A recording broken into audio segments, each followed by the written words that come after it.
इसमें देखो क्या क्या चीज़ों को पढ़ना है और मुझे क्या पढ़ाना होता है। सर ऐसे बताइए ना क्या क्या पढ़ना है, तो उसके बाद आप अपना फिर बता दीजिएगा कि हाँ कितना पढ़ना वही शुरू करेंगे। मैं तुम लोगों ने स्टार्ट किया प्राग ऐतिहासिक का।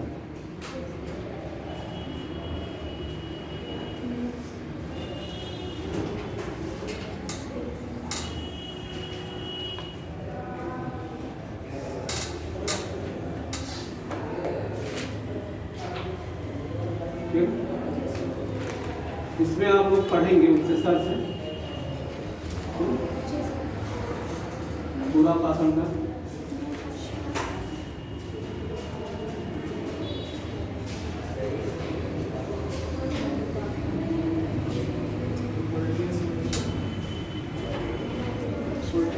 मत्स्य पाषण का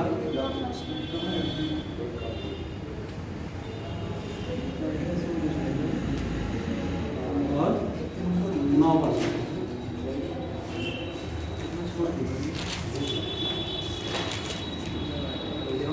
क्लियर है सबको? यही पढ़े होंगे। इसमें आप लोगों को ये 3 पार्ट में डिवाइड है। निम्न,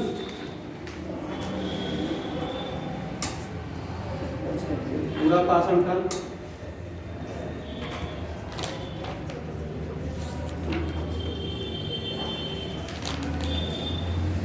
मध्य पूरा पाषण काल,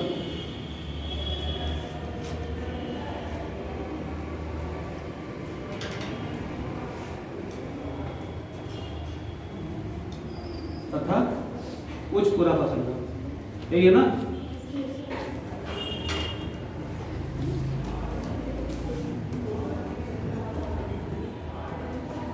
क्लियर है सबको? स्टार्ट यही साल का हो रहा है, सबने किया होगा। ठीक है? ये पढ़ने के बाद से यानी कि इसमें 3 पार्ट में डिवाइड है, फिर ये पढ़ोगे, फिर ये, और इसके बाद से यानी कि 9 पाषाण काल के बाद से क्या हम लोग पढ़ते हैं?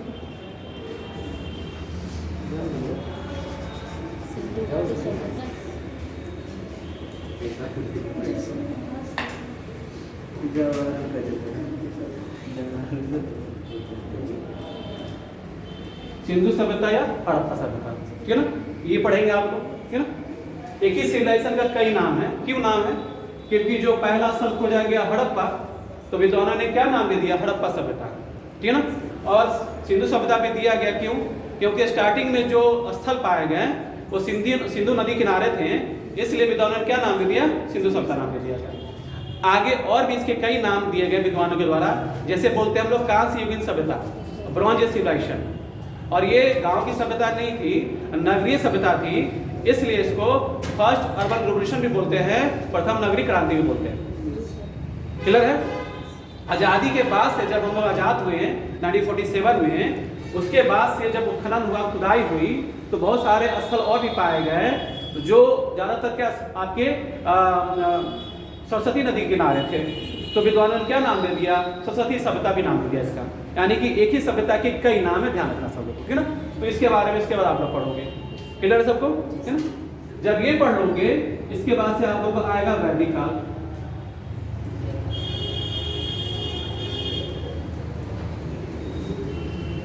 वैदिक काल को 2 पार्ट में डिवाइड किया गया है, 2 भागों में विभाजित किया गया है।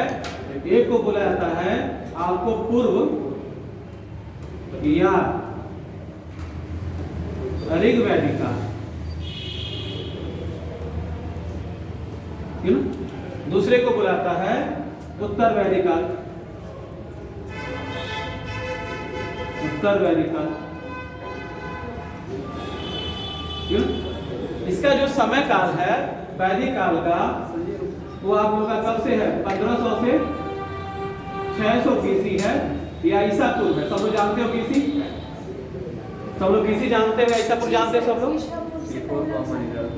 हाँ, ईसा मसीह के जन्म के पहले वो BC बोलते हैं, बिफोर क्राइस्ट बोलते हैं, या ईसा पूर्व बोलते हैं। ठीक ना?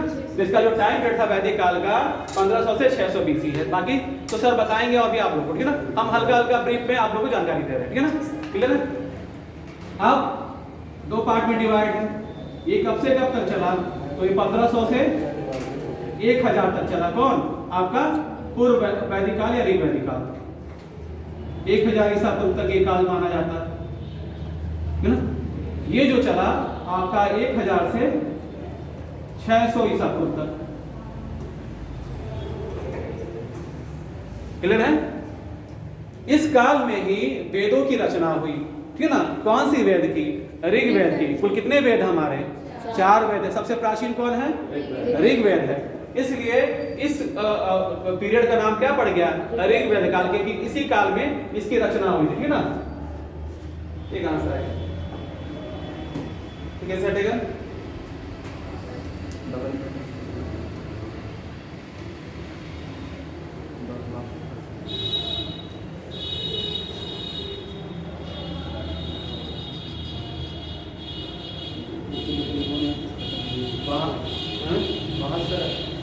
मोर के बगल में सर, मोर के बगल में टच करो, जल्दी जो ये कितना निशान ये अंदर। हाँ और एक बार और सभी बात ये हो जाएगा।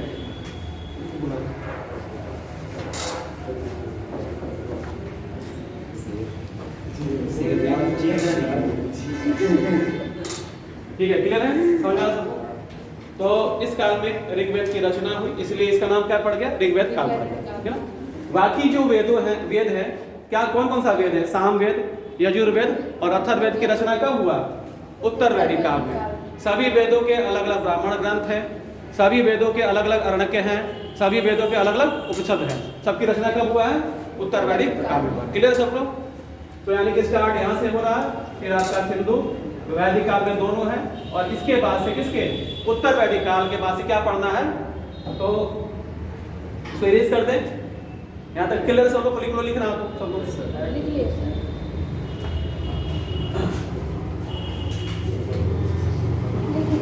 ठीक है, सर ऐड कर दीजिए, सबसे बढ़िया ऐड कर दीजिए। ऐसे क्या होगा? फिर से आप अब लाना चाहेंगे तो फिर आ जाए।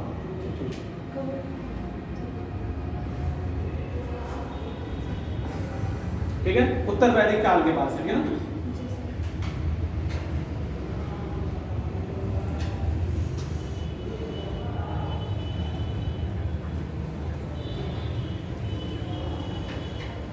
धार्मिक आंदोलन, और इसी के साथ साथ चलेगा आप लोग का महाजनपद का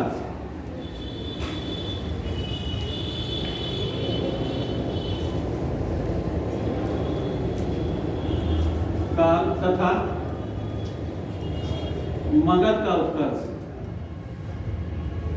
मगध का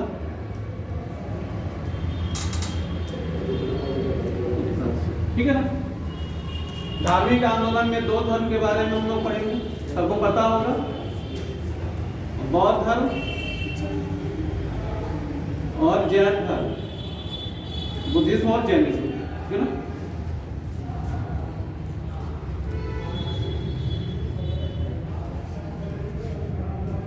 ठीक है, ऐसे तो हम लोग को इस समय यानी कि 600 BC में इसका जो टाइम पीरियड है 600 से 400 ईसा पूर्व या BC, इस टाइम पीरियड में यानी कि 6वीं सदी ईसा पूर्व में हम लोग को कुल 62 संप्रदाय के बारे में जानकारी मिलता है। कैसे मिलता है? तो बौद्ध ग्रंथ और जैन ग्रंथ में, और इसमें जो सबसे पॉपुलर होते हैं वो होते हैं कौन? बुद्धिज्म और जैनिज्म, ठीक है ना। इसके बारे में आप लोग पढ़ोगे सर से। क्लियर है सबको? ठीक है ना। इसी के साथ साथ महाजनपद काल, ठीक है ना। अब क्या हो रहा है कि डेवलपमेंट हो रहा है। सबसे पहले सिंधु घाटी सभ्यता के बाद कौन यहाँ पर शासन कर रहे थे? तो आर्यन। कौन थे? आर्यंस आते हैं, ठीक है ना। और जो वो रूल करते हैं भारत के नॉर्थ वेस्ट एरिया पर करते हैं, और उसके बाद धीरे धीरे उनका विस्तार होता है, और उत्तर वैदिक काल आते आते ये लोग कहाँ तक बढ़ जाते हैं? बिहार तक आ जाते हैं, ठीक है ना। यानी कि सोन और गंडक नदी तक इनका विस्तार हो जाता है। और इसी समय कहा जाता है कि इसके बाद से इस जगह पर क्या होता है कि पहले वो लोग जो कबीलाई संगठन थे, जो आर्यंस, वो किसमें डिवाइड थे? जनों में डिवाइड थे। जन से जनपद में कन्वर्ट होते हैं किस काल में? उत्तर वैदिक काल में, और महाजनपद में आकर क्या किसमें कन्वर्ट हो जा रहे हैं, महाजनपद। यानी कि इस समय हम लोग को जैन ग्रंथ और बौद्ध ग्रंथ में 16 महाजनपदों के बारे में जानकारी मिलता है, और इसमें से जो सबसे शक्तिशाली होते हैं 4 होते हैं, मगध, कौशल, वत्स और अवंती, ठीक है ना। तो इसमें सात में किसका, तो मगध का उत्कर्ष, और इन 4 में सबसे शक्तिशाली कौन था, मगध था, तो हमने लिखा मगध का उत्कर्ष, राइज ऑफ द मगध। सब लोग समझ रहे हो। यानी कि साथ साथ एक तरफ आप लोग धर्म के बारे में पढ़ेंगे और दूसरी तरफ आप राजनीतिक व्यवस्था के बारे में पढ़ेंगे, राजाओं के बारे में पढ़ेंगे, और इसी समय 16 महाजनपदों का ओरिजिन होता है। अधिकांश जो थे आपके उत्तर पश्चिम क्षेत्र में थे। एक इनमें से जो महाजनपद था वो आपके दक्षिण भारत में था, उसका नाम था क्या, असमर, ठीक है, जिसकी राजधानी थी कोतन या कोतली। क्लियर सब लोग को। अब मगध ही क्यों सब पर भारी पड़ा और महाजनपदों में, इसके कई कारण थे। तो अलग अलग कारण था, इसका भौगोलिक स्थिति था, इसकी जो आपका जो एरिया था वो सोन और गंगा नदी के उस पर किनारे था, चारों तरफ पहाड़ों से घिरा हुआ था। ये सब आपको सर पढ़ाएंगे आगे, ठीक है, तो समझ रहे हैं। इसी में मगध में जो डायनेस्टी ने रूल किया उसका नाम था, सबसे पहला जो उसका नाम था हरेक वंश, है ना। हरेक वंश का जो संस्थापक था उसका नाम था बिंबिसार, ठीक है ना। और आगे चलकर इन्होंने काफी समय तक रूल किया मगध पर, ठीक है ना। स्टार्टिंग में इन्होंने अपनी राजधानी बनाई राजगृह को, आगे चलकर इन्होंने पाटलिपुत्र बनाया और फिर वैशाली बनाया, ठीक है ना। इसके बाद से हरेक वंश के बाद जो मगध पर रूल किया उसका नाम था शिशुनाग वंश, ठीक है ना, शिशुनाग वंश, ठीक है ना। इन्होंने मगध पर रूल किया, और इसके बाद से जो डायनेस्टी ने रूल किया उसका नाम था आपका नंद वंश, ठीक है ना, क्लियर है। यानी कि 16 महाजनपदों के पढ़ने के बाद से आप इनके बारे में, डायनेस्टियों के बारे में पढ़ेंगे जिन्होंने मगध पर रूल किया अलग अलग समय में, ठीक है ना। और इन्हीं के बाद से नंद वंश के बाद से हम लोग कौन सा पढ़ेंगे, तो मौर्य वंश, जो आज आप लोग हम स्टार्ट करने वाले, मौर्य साम्राज्य या मौर्य वंश। क्लियर है सबको। यानी कि यहाँ तक आप लोग को पढ़ना सर से, यहाँ से मेरा स्टार्ट, क्लियर है। मौर्य वंश के बाद, मौर्य साम्राज्य के बाद, क्यों साम्राज्य बोला गया, क्योंकि इनका जो राज था बहुत बड़ा था, ठीक है ना। वो पूरा नॉर्थ वेस्ट में आपके अफगानिस्तान से लेकर आपके बंगाल, पूर्व में बंगाल तक, और उत्तर में कश्मीर से लेकर दक्षिण में कर्नाटक तक इनका पूरा साम्राज्य था, ठीक है ना, क्लियर है। मौर्यों के बाद, मौर्य साम्राज्य के बाद हम लोग पढ़ेंगे मौर्योत्तर काल, ठीक है ना। और इसी में 3 डायनेस्टी के बारे में पढ़ेंगे, आपका शुंग वंश, कणव वंश और आंध्र सातवाहन वंश, ठीक है ना। आज स्टार्ट कर रहे हैं आप लोग का मौर्य साम्राज्य, क्लियर सब लोग को, ठीक है। उसके बाद से मौर्योत्तर काल के बाद से आपका आएगा गुप्त काल, ठीक है ना, और गुप्त के बाद से आएगा गुप्तोत्तर काल। यही आपका प्राचीन भारत में नॉर्थ इंडिया के सब डायनेस्टी सब है या काल है, इसके बारे में पढ़ेंगे, ठीक है ना। तो ये सिलेबस आप लोग का एंशिएंट का, ठीक है ना। उसके अलावा हम लोग साउथ इंडिया के बारे में भी कुछ पढ़ेंगे, ठीक है ना, आगे चल के इसके बाद से, ठीक।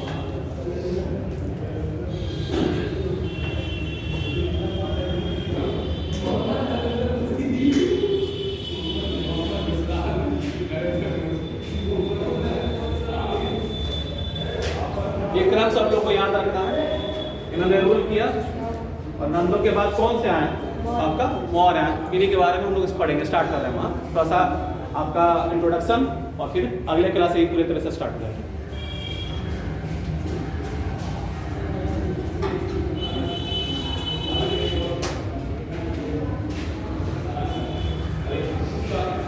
मौर्य के बाद लिख रहा हूँ डायनेस्टी का नाम, तो मौर्योत्तर काल,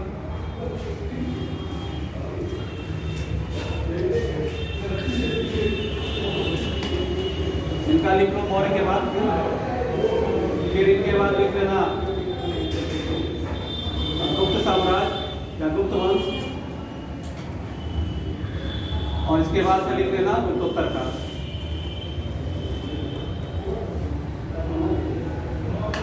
यही आप लोगों को पढ़ना है इनसे।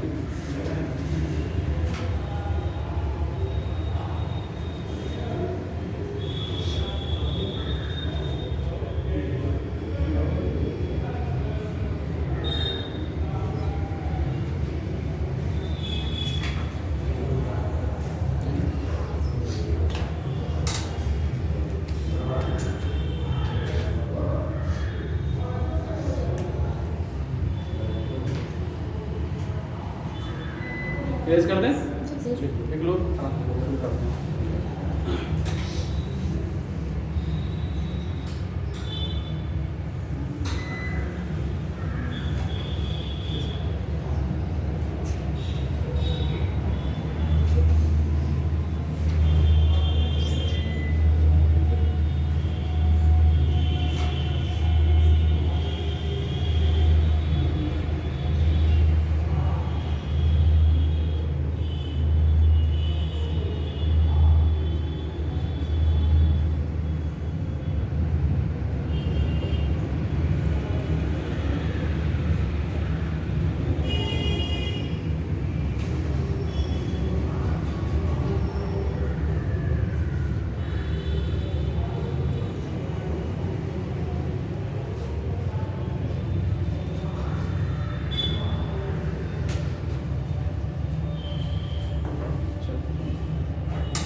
हम साम्राज्य लिख रहे हैं, वंश भी लिख सकते हैं। मौर्य एम्पायर,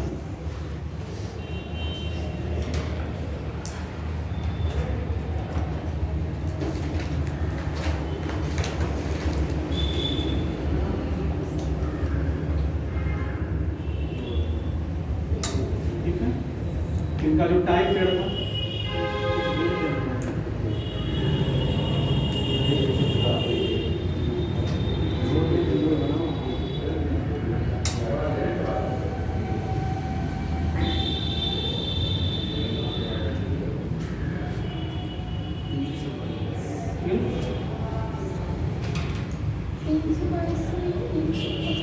ईसा पूर्व बीसी।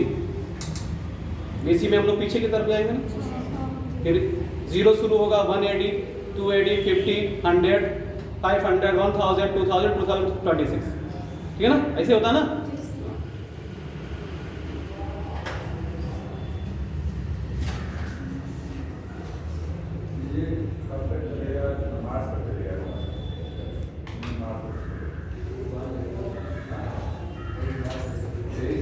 सबसे पहले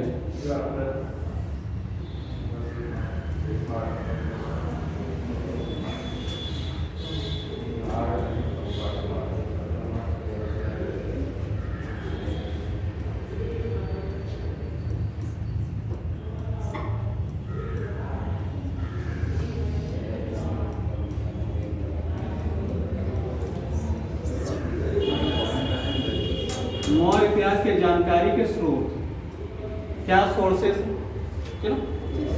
तो कई सोर्सेस हैं, ठीक है ना। इसमें पहला तो हम लोग कर लेंगे साहित्यिक,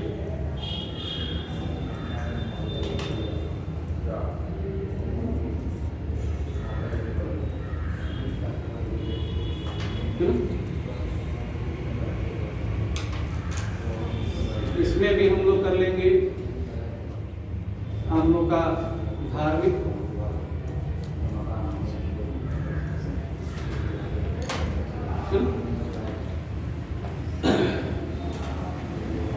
सॉरी एक मिनट, इसमें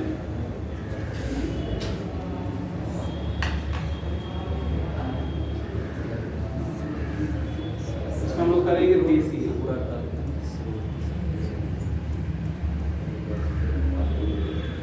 इसमें 2 करेंगे हम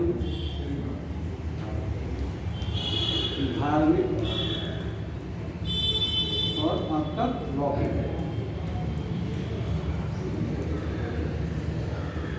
ठीक है। दूसरा करेंगे हम लोग इसमें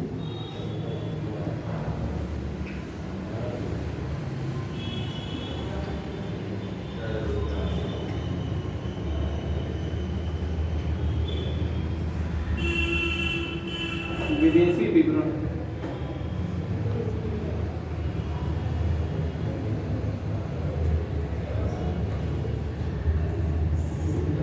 विदेशी विवरण,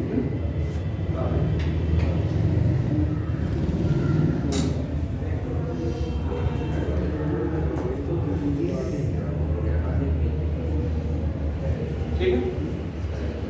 हम लोग करेंगे पुरातात्विक साक्ष्य।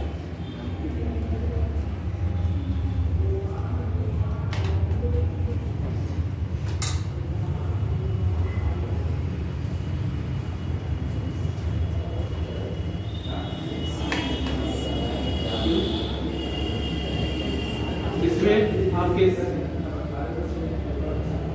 सिक्के,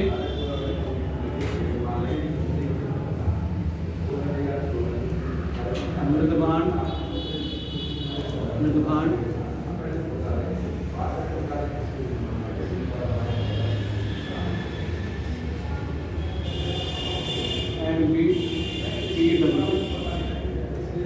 इसको हिंदी में बोलते हैं, जैसे पूरा बोलते हैं नॉट प्लेट पॉलिश वेयर बोलते हैं ना, हाँ पेंटेड वेयर बोलते हैं ना, नॉर्थ ब्लैक पेंटेड वेयर बोलते हैं ना, हाँ नॉर्थ ब्लैक है ना, पेंटेड वेयर बोलते हैं, इससे भी पता चलता है। इसके अलावा सबसे इंपॉर्टेंट है कौन है, अभिलेख है। कौन है, अभिलेख।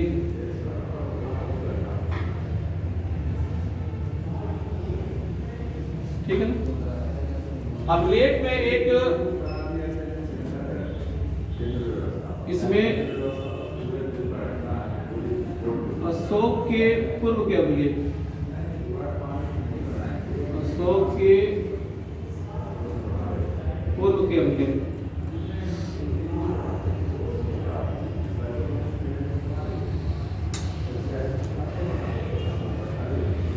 दूसरा है अशोक के अभिलेख,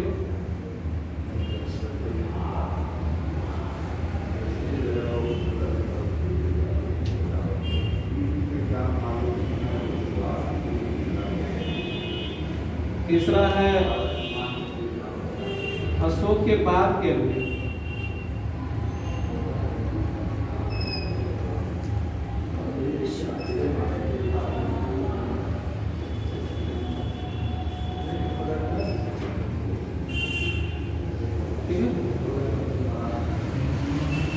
अब अशोक के पूर्व के अभिलेख क्या थे, ठीक है ना।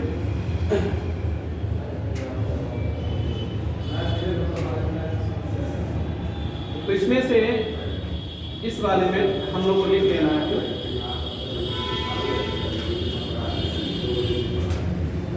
एक सोहगौरा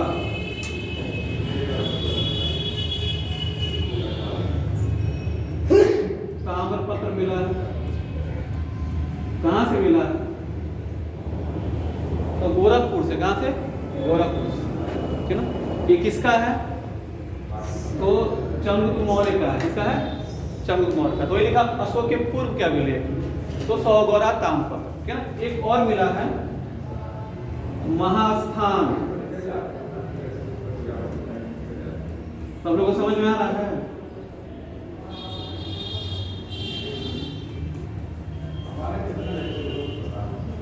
ये दोनों किसका है, दोनों चंद्रगुप्त मौर्य का है। महास्थान यानी कि वर्तमान में बांग्लादेश, पहले बंगाल से, ठीक है ना, बोगरा जगह है वहीं से मिला है, बांग्लादेश। तो लोग समझ में आ रहा है इधर, यानी कि मौर्य इतिहास के बाद इतिहास के जो जानकारी के हमारे पास सोर्स हैं वो अलग अलग है। साहित्यिक स्रोत हैं, इसमें देशी है, धार्मिक लौकिक है, और विदेशी विवरण है, यानी कि जो बहुत सारे विदेशी जो यात्री आते हैं और जो ग्रंथ लिखते हैं उससे भी हम लोग को पता चलता है।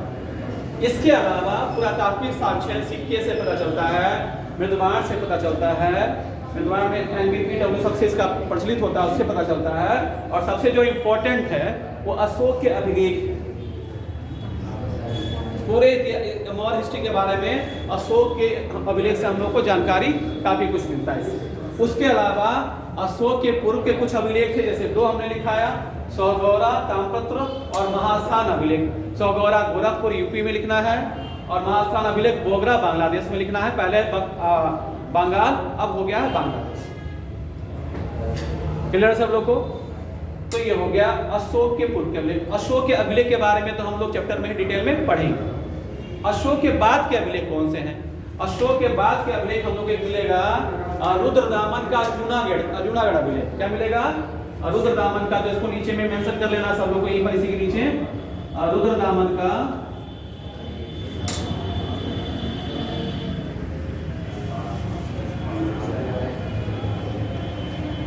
जूनागढ़ अभिलेख। जूनागढ़ कहाँ पर? गुजरात में है, सौराष्ट्र प्रांत में है। तो ये अशोक के बाद का अभिलेख हो गया।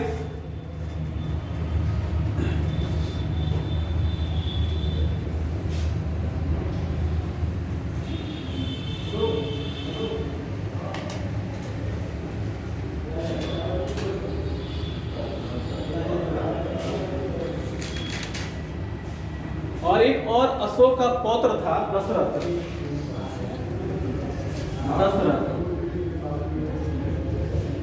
उसका एक गुफाओं पर मिलता है, उसका नाम था आप लोग का नागा, दशरथ का नागार्जुन अभिलेख, है ना? दशरथ का नागार्जुन अभिलेख।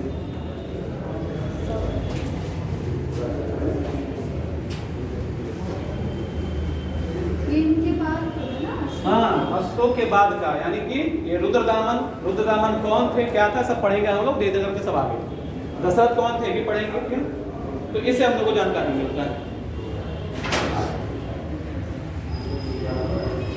इसका तो मैंने इधर ही लिखा दिया, लेकिन इसका थोड़ा सा डिटेल में करना हम लोग को, क्योंकि इसमें आपके देसी में धार्मिक भी है और लौकिक भी है, उसके अलावा विदेशी विवरण भी है।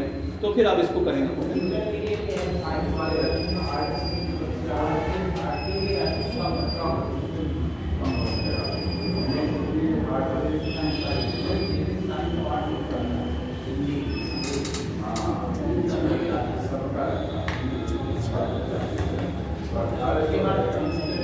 इसमें सबसे पहले हम लोग किसको लेंगे?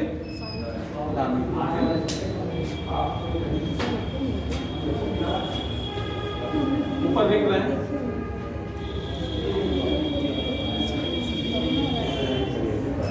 धार्मिक। तो सबसे पहले बौद्ध ग्रंथ, कौन सा? बौद्ध ग्रंथ।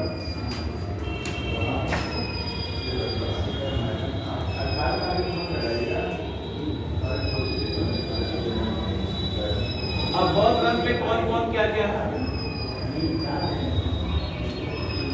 सबसे पहले जातक कथाएं, जातक कथाएं।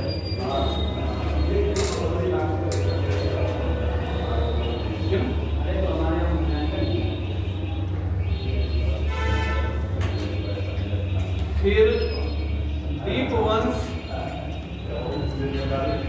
तथा महावंश।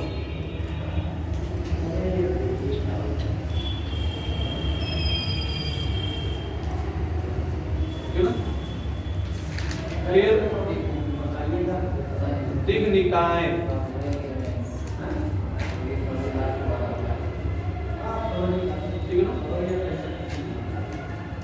फिर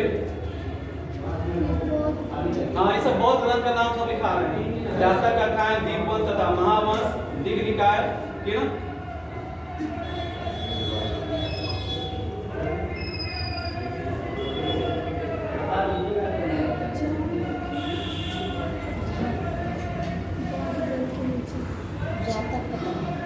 जातक कथाएं है, दीपवंश तथा महावंश है, दिग्निकाय है।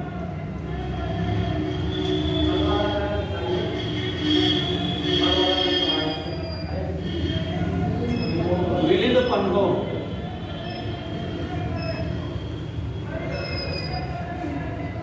मिलिंद पंगो,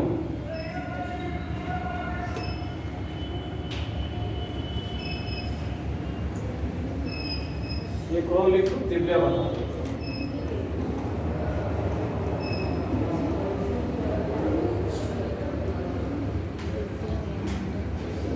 ये सब बहुत ग्रंथ हो गए।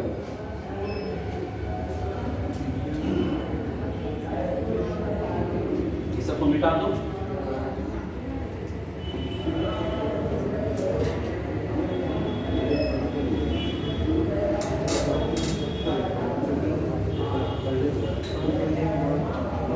मिलिंद पंगो,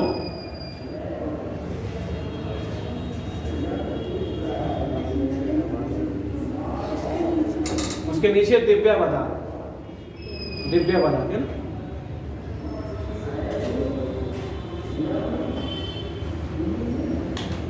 ठीक है।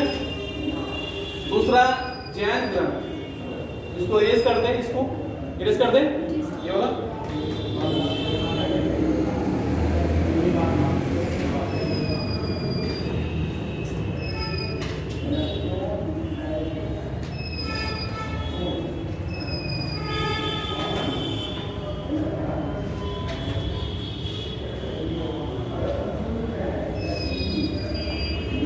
दूसरा इसमें है जैन ग्रंथ।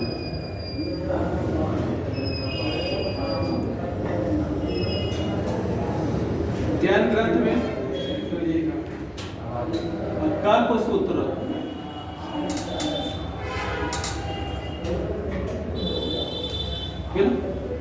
कल्पसूत्र किसने लिखा था? भद्रबाहु ने।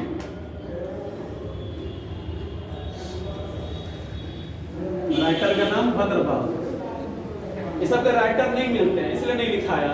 इसके मिलते हैं, इसके बाद में हम आगे लिखाएंगे ना, अभी नहीं लिखाया, बाकी के नहीं मिलते हैं। मिलिंद पंचों में नागार्जुन है। हाँ, नागार्जुन है। बिल्कुल कौन है? नागार्जुन। लिखना चाहो तो लिख सकते हैं। नागसेन नहीं, सॉरी, नागार्जुन नहीं, नागसेन। नागसेन है। बौद्ध भिक्षु थे। क्या थे? बौद्ध भिक्षु थे। हाँ, वार्तालाप होता किससे? मिलिंद से, मेनांडर से। राजा। हाँ, अब इसी के बाद से पढ़ेंगे हम, और पोस्ट मौर्य में पढ़ेंगे हम।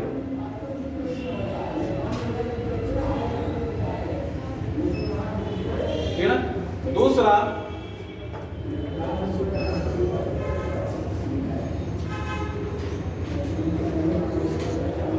परिशिष्ट पर्वण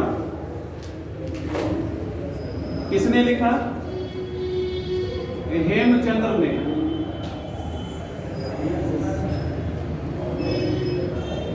किसने लिखा? हेमचंद्र ने।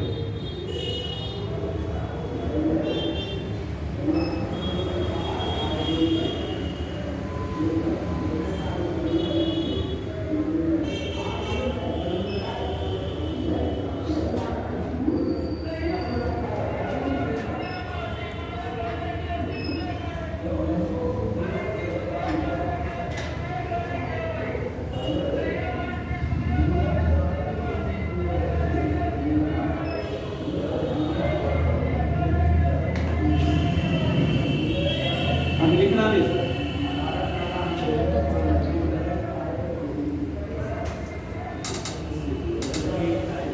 बृहद कथा कोश है ना। लिख लो, बृहद कथा कोश। ये नहीं लिखना, इसका नहीं लिखना।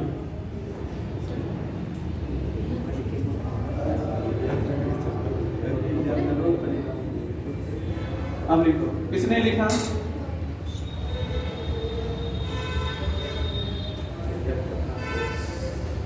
हरिभद्र सूरी।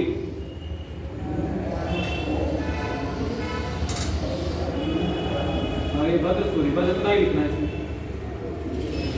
इस सभी से हम लोग को मौर्य काल के बारे में जानकारी है।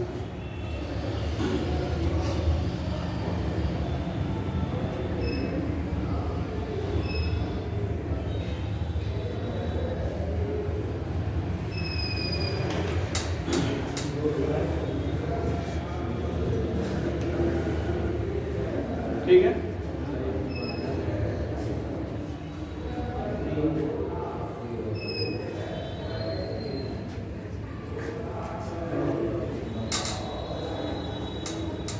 तीसरा है पुराण।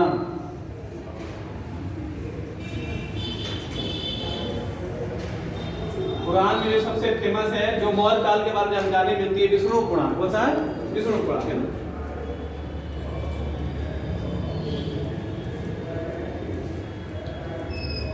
मौर्यों की वंशावली से पता चलता है। पुराण से मौर्यों की वंशावली पता चलता है कि कौन कौन से शासक बनते हैं। ये सब धार्मिक आप, हाँ, इसमें पुराण में विष्णु पुराण लिख लेना है।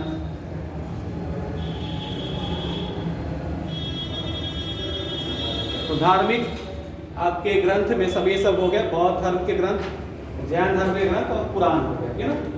ये हो गया आप लोगों का क्या, धार्मिक हो गया। अब क्या हो गया, दूसरा क्या था, लौकिक। क्या था,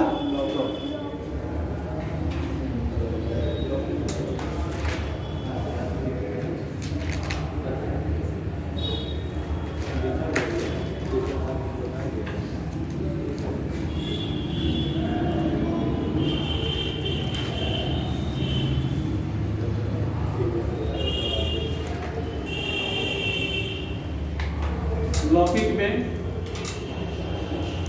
मुद्रा राक्षस किसने लिखा,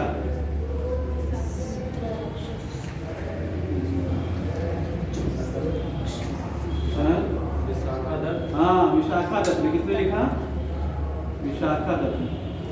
इसके साथ जो मतलब संधि है इन सब के बारे में चर्चा, हाँ उनके शासनकाल में जो संधियों के बारे में चर्चा है। किसमें, इसमें शायद क्या बोलो, खुलकर बोलो क्या बोलो। इसमें जब शायद जुड़क संधि जो मतलब राज दरबार के अंदर हाँ वार्तालाप है इसमें। इसके अलावा चंद्रगुप्त मौर्य को इसी में वृषल बोला गया है। हाँ वृषल का मतलब निम्न कुल का बोला गया है। हाँ। यानी कि मौर्यों के, यानी कि चंद्रगुप्त मौर्य के प्रारंभिक जीवन के बारे में क्या है, विवाद है, अलग अलग इसके तथ्य हैं, अलग अलग बातें हैं। तो इसमें कुछ लोग बोलते हैं कि मौर्यों के जो लोग, ये लोग थे निम्न कुल के थे, है ना। इसमें से आपका जो पुराण है भी बोलता है ना। कुछ लोग बोलते हैं क्षत्रिय थे, क्षत्रिय में कौन बोलते हैं, तो बौद्ध धर्म और जैन धर्म बोलते हैं। मुद्रा राक्षस भी क्या बोलता है, वृषल बोलता है, ठीक है ना। इस तरह से सब अलग अलग अपना वो करते हैं, लेकिन जो मेन माना जाता है कि लोग क्या थे, तो क्षत्रिय थे। क्योंकि जो चंद्रगुप्त मौर्य के जो गुरु थे वो चाणक्य, वो कभी भी नहीं चाहेंगे कि कोई निम्न कुल का व्यक्ति शासक बने और उसका हम पुरोहित बने, ठीक है ना। तो बहुत सारे जैसे आपके जो तथ्य थे उससे एक मोटा मोटी जो अनुमान लगाया गया, तो बौद्ध और जैन धर्म में जो लिखा गया है उसी को माना गया कि ये लोग क्षत्रिय थे, ना कि निम्न कुल के थे, ठीक है ना। या साधारण थे, ऐसा कुछ नहीं माना जाता है। इसमें अलग अलग में, पुराणों में अलग कुछ दिया हुआ, विदेशी विवरण में अलग दिया हुआ है, ठीक है ना। ये सब अलग अलग समय दिया हुआ है, लेकिन इसको हम लोग मानते हैं, ठीक है। इसके अलावा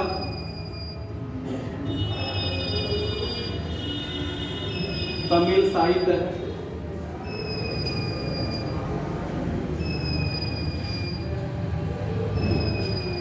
इसमें है तमिल साहित्य में,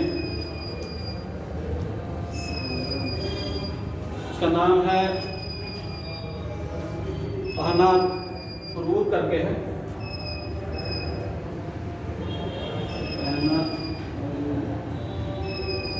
इससे पता चलता है। एक और है, उसका नाम है परनार, इससे भी पता चलता है।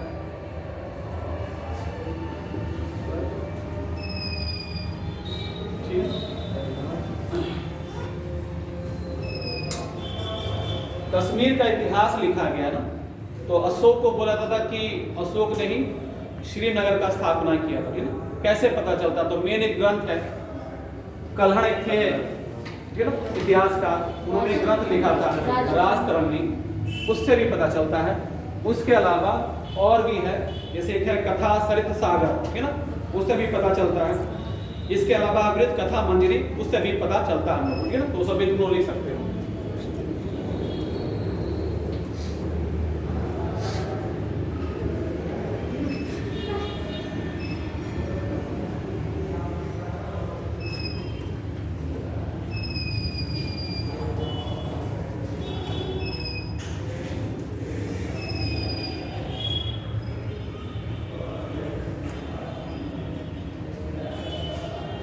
तो ये हो गया आप लोग का लॉगिन।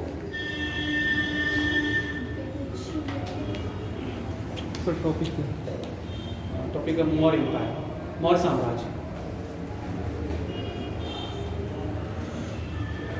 ठीक है। अब लास्ट क्या था, विदेशी विवरण, जैसे आप लोग पढ़ोगे, ठीक है ना।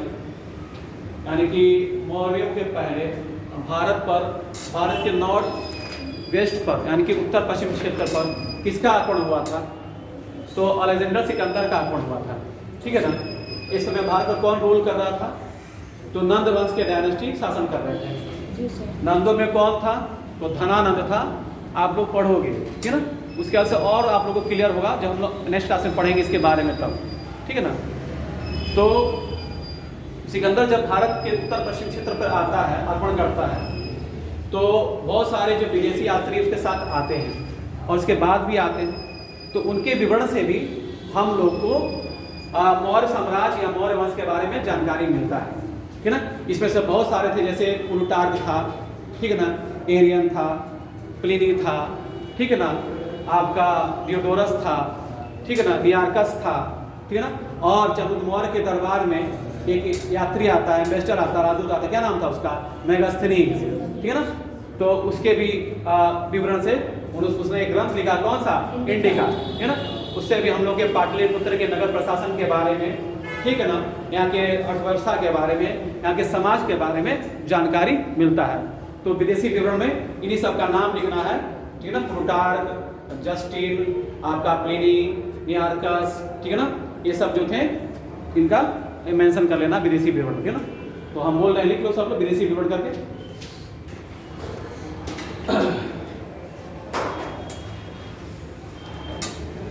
एस्ट्रेबो लिखो, एस्ट्रेबो लिख दें, ऐसे लिखो।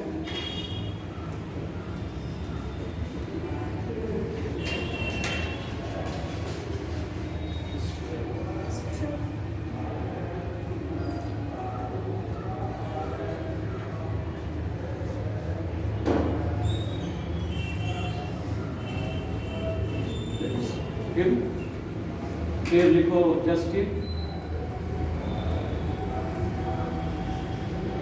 फिर लिखो प्लूटार्क,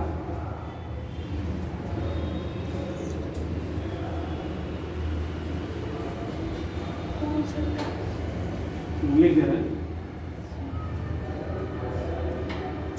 प्लूटार्क,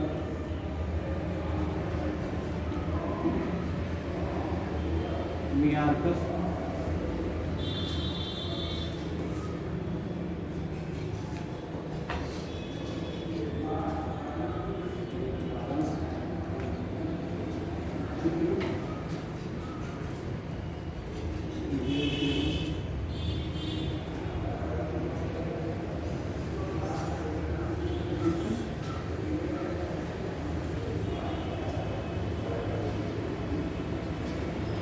और भी बहुत सारे हैं। प्लिनी भी एरियन पीरियड,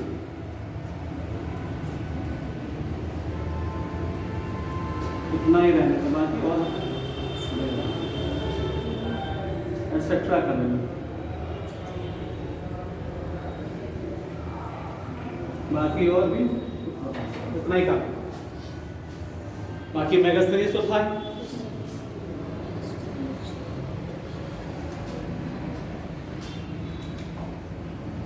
तो जानकारी के स्रोत हो गए, याद रखना सबको, नाम भी याद रखना है, जितने भी टेक्स्ट लिखा है उसके राइटर हैं, नाम याद रखना है सबका। बाकी और भी धीरे धीरे हम लोग आगे पढ़ेंगे।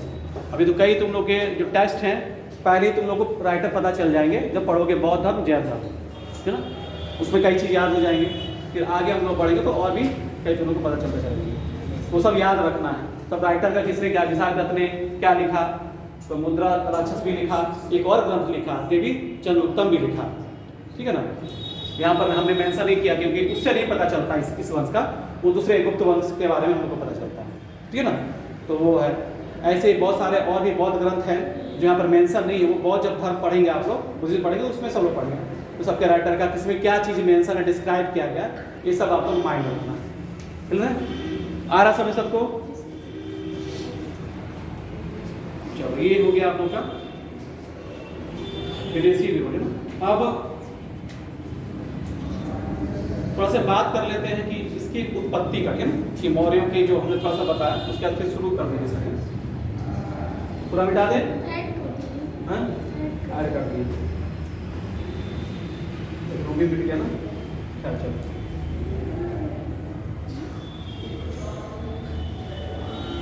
अब मौर्य की जो उत्पत्ति है कि कैसे थी, तो अलग अलग विद्वानों का अलग अलग मत। तो कुछ ने बोला कि एक मूरा नामक महिला थी यहीं पर आपके गोरखपुर के पास, फिर उन्हीं का ये पुत्र था, उनके जो पति थे वो युद्ध करते हुए उनकी मृत्यु हो जाती है। फिर उनके भाइयों के द्वारा इनको पाटलिपुत्र छोड़ दिया जाता है। वहीं पर इनका जन्म होता है।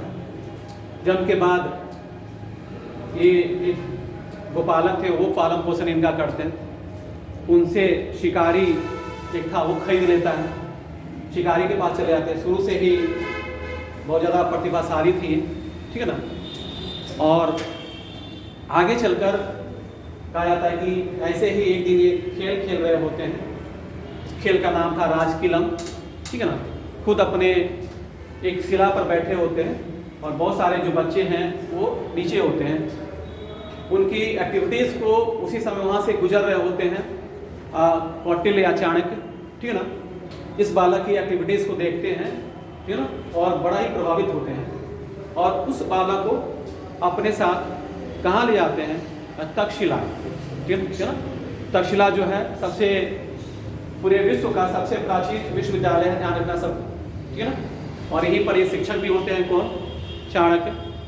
कहा जाता है कि जो पाटलिपुत्र का शासक था, जो नंद वंश का अंतिम शासक था, क्या नाम था, धनानंद, ठीक है ना, इनको अपमानित कर देता है। किसको, चाणक्य को। इसी से नाराज होकर वो कहते हैं कि हम इसका बदला लेंगे और उन्हें यही बालक मिलता है।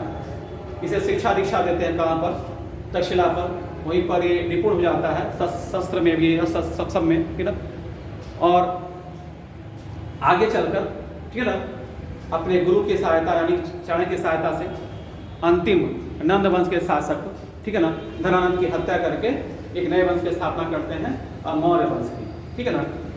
तो मैंने पहले ही बताया कि बौद्ध धर्म और जैन धर्म में जो हम लोग को जानकारी मिलता है कि लोग क्षत्रिय वर्ण के थे।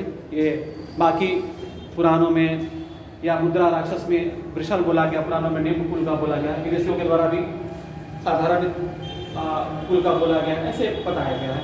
लेकिन जो कंक्लूजन एक निकल कर आता है कि भाई ये क्षत्रिय थे, क्योंकि जो चाणक्य था वो नहीं चाहेगा कि हम किसी निम्न कुल के व्यक्ति का पुरोहित बने या प्रधानमंत्री बने, ठीक है ना। ऐसे भी विद्वानों ने इसका अनुमान है। बाकी बहुत सारे साक्ष्य भी मिले आपके बौद्ध और जैन धर्म में, उससे एक अनुमान आया। क्लियर है। अब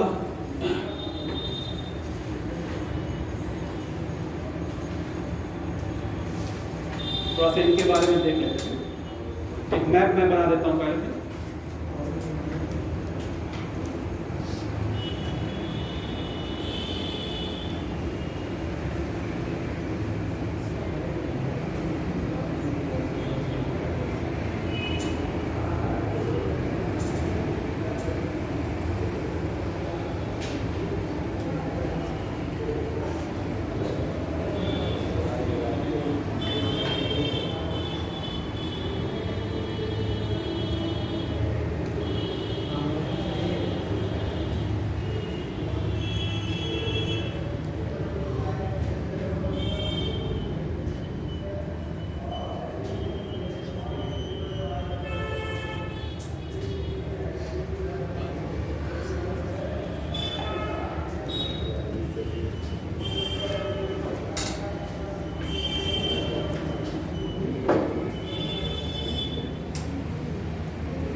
सही है।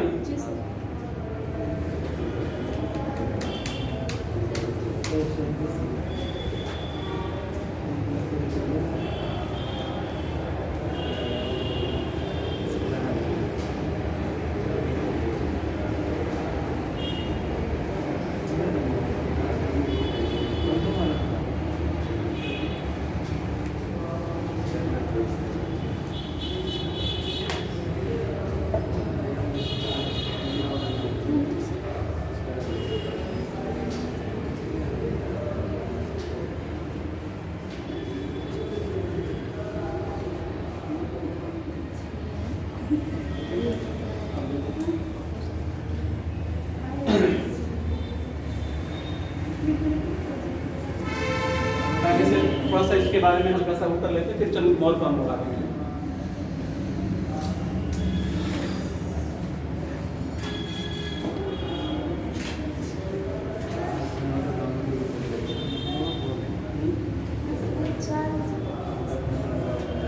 रहने दे